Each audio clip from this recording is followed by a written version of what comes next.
काम चलाई हाथे से हो अपन हाथ जवन ना छुपे पड़ेला अरे दुख बही है बाते से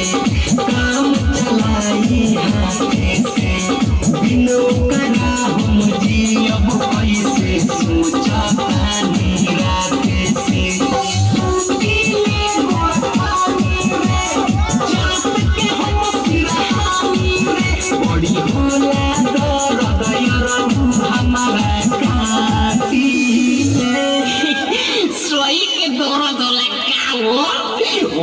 तनी तनी दुखाला चुप साले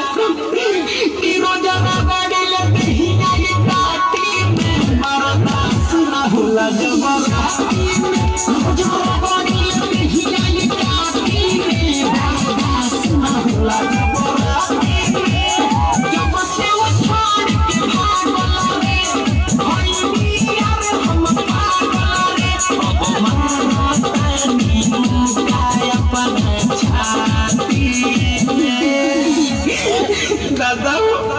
कोनो एक गिलास पानी नहीं के दूध की पी के मर जाए कि रोजाना गाड़ी ले नहीं पार्टी में बर्दाश्त न होला जबरदस्ती रोजाना गाड़ी ले नहीं पार्टी में बर्दाश्त न होला जबरदस्ती।